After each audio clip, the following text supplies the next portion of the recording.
বিসমিল্লাহির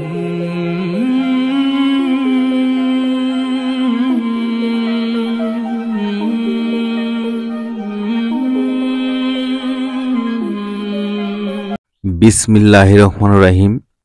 অসীম মহিমণ্ডলের অনন্ত কৃপার অধিকারী মহান আল্লাহর নামে শুরু করছি। আপনারা দেখতেছেন ওয়াইসিবিডি ইউটিউব চ্যানেল এবং সাথে আছি আমি সাহস শামীম হক ওয়াইসি। সম্মানিত প্রিয় দর্শক শ্রোতা এবং সকল তরিকতের ভাই বোনেরা, সবার প্রতি আমার সালাম। আসসালামু আলাইকুম ওয়া রাহমাতুল্লাহি ওয়া বারাকাতুহু। আজকের আলোচনার বিষয় মা ফাতেমা আলাইহিস সালাম কিভাবে মৃত্যুবরণ করেছিলেন এবং ইন্তেকালের সময় তিনি কি বলে গিয়েছিলেন, এই বিষয় নিয়ে আলোচনা করার চেষ্টা করব। ইহা একটি দুঃখের বিষয়, এই যে হযরত আলী করিমুল্লাহ ওয়াজুর অনুভূতির সারা তখনকার সমাজ দেয় নাই। বনি সকিফার সিদ্ধান্ত হযরত আলী আলাইহিস সালাম মানিয়া লইতে অস্বীকার করিবার কারণে যে সকল গুরুতর ঘটনা ঘটিয়াছিল তাহার একটি বিবরণ আমি আপনাদের সামনে তুলে ধরব। হযরত আলী অবসর গ্রহণ করিয়া নিভৃত গৃহজীবন যাপনের সিদ্ধান্ত গ্রহণ করিয়াছিলেন। ক্ষমতার রাজনীতির কোনরূপ অংশগ্রহণ করা ত্যাগ করিয়াছিলেন। তথাপি তাহার পরিবার ঘরে থাকা অবস্থায় ঘরে আগুন দেওয়া হইল, অর্থাৎ ঘরে আগুন লাগিয়ে দেওয়া হয়েছিল এবং জ্বলন্ত দরজা অথবা তরবারির বাটের শক্ত আঘাত অথবা ভীষণ একটা ধাক্কা লাগিয়া রসুল পাকের কন্যা হযরত ফাতেমা আলাইহিস সালামের পাঁজর এবং হাত ভাঙ্গিয়া গিয়াছিল। ইহাতে তাহার এমন একটি মারাত্মক আঘাত লাগিয়াছিল যে তাহার গর্ভস্থ সন্তান মরিয়া গিয়াছিলেন। আল্লামা শাহরিস্তানের লিখিত মিল্লাল ওয়া নাহাল নামক পুস্তকে প্রথম খণ্ডে 25 পৃষ্ঠায় তিনি বলেন যে আলী, ফাতেমা এবং তাহাদের সন্তানগণ ব্যতীত বাড়িতে অন্য কেহই ছিল না।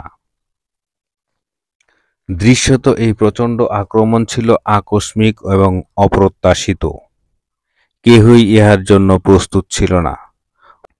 ফলত যে বিশৃঙ্খল অবস্থার সৃষ্টি হইয়াছিল তাহার বর্ণনা দেওয়া অপেক্ষা ধারণাই অধিক করা যাইতে পারে। গৃহকর্ত্রী মারাত্মকভাবে আহত হইয়া মূর্ছিত হইয়া গিয়াছিলেন। ঘর ধোঁয়ায় ভরিয়া গিয়াছিল এবং ছেলে মেয়েরা ভয় পাইয়াছিল। আলী আলাইহিস সালাম তাহার আহত স্ত্রী এবং শ্বাসরুদ্ধ সন্তানদের প্রতি যখন মনোযোগ দিতেছিলেন তখন তাহাকে পরাভূত করিয়া গৃহ হইতে টানিয়া বাহির করিল। হযরত ফাতেমার উত্তরাধিকার অস্বীকৃত হইয়াছিল। দৈহিক এবং মানসিক আঘাতে তিনি ভাঙ্গিয়া পড়িলেন এবং অল্পকাল অসুস্থ থাকিয়া 11 হিজরি 14 জামাদিউল আওয়াল ইহধাম ত্যাগ করেন। গভীর রাত্রে তাহাকে দাফন করা হয়। বনি হাশেমগণ ব্যতীত রসুল পাকের সাহাবীগণের মধ্যে শুধুমাত্র এই কয়জন তাহার জানাজায় অংশগ্রহণ করিয়াছিলেন। তাহারা হলেন সালমান, আবুজার, আম্মার এবং মিকদাম। মৃত্যুর পূর্বে তিনি একটি কবিতায় তাহার দুঃখ প্রকাশ করিয়াছিলেন, যাহার একটি ছত্র আরবি ভাষায় একটি প্রবাদ বাক্যরূপে স্থান পাইয়াছে। তিনি বলিতেছেন, আমার উপর এত দুঃখ নামিয়া আসিয়াছে যে সেই দিনগুলি যদি উজ্জ্বল দিনের উপর পতিত হইত, তাহা হইলে দিনগুলিও রাত্রিতে পরিণত হইয়া যাইত। নবীবাকের এই কন্যাটি যে কেমন একজন মহিলা ছিলেন তাহা তাহার জীবনের শেষ দিনের বিবরণ স্পষ্টভাবে দেখাইয়া দিতেছে। তিনি বাড়ির লোকদিগকে বলিলেন যে আমি অপেক্ষাকৃত সুস্থ অনুভব করিতেছেন। তাহার পাঁজর এবং হাড়ের ব্যথা আগের মতো তীব্র নহে এবং তাহার জ্বরও নামিয়া আসিয়াছে। তারপর তিনি তাহার সন্তানগণকে গোসল করাইতে আরম্ভ করিলেন। তৎক্ষণাৎ আলী এবং ফিজ্জা তাহার সাহায্যার্থে ছুটিয়া আসিলেন। তিনি তাহার সন্তানগণকে গোসল করাইলেন, পোশাক পরাইয়া খাওয়াইলেন। তারপর তাহাদিগকে তাহার চাচাতো বোনের নিকট পাঠাইলেন। তারপর হযরত আলী আলাইহিস সালামকে তাহার পাশে ডাকিয়া বলিলেন, আমার প্রিয় স্বামী আলী, তুমি অবশ্যই বুঝিতে পারিয়াছ আমি কেন এইরূপ করিলাম। সাধারণ বিষয়ে আমার অতি বাড়াবাড়ি, দয়া করিয়া ক্ষমা করিও। আমার জীবনের শেষ দিনে আমি তাহাদিগকে সুখী দেখিতে চাই, কারণ তাহারা আমার সঙ্গে এবং আমার অসুস্থ থাকাকালে অনেক দুঃখ ভোগ করিয়াছে। হ্যাঁ আলী, তুমি ইহাও জানো যে ইহা আমার জীবনের শেষ দিন। আমি আজ সুখী এবং দুঃখীও বটে। আমি সুখী এই জন্য যে শীঘ্রই আমার দুঃখের অবসান হইবে এবং আমার পিতার সঙ্গে সাক্ষাৎ লাভ করিব, এবং আমি দুঃখিত এই যে তোমাকে ছাড়িয়া যাইতে হইতেছে। আলী, অনুগ্রহ করিয়া আমি যাহা বলি তাহা লক্ষ্য করো এবং তোমাকে যাহা করিতে বলি তাহা করো। আমার পরে তুমি যাহাকে ইচ্ছা বিবাহ করিতে পারো, তবে অবশ্যই আমার চাচাতো বোন ইয়ামামাকে বিবাহ করিও। সে আমার সন্তানদিগকে স্নেহ করে এবং হুসাইন তাহার প্রতি খুবই আকৃষ্ট। বিবাহ হইবার পরেও ফিজ্জা যদি চাহে তবে তাহাকে তোমার সঙ্গে রাখিও। সে আমার নিকট একজন সাধারণ চাকরানী নহে, আমি তাহাকে আমার মেয়ের মতোই দেখি।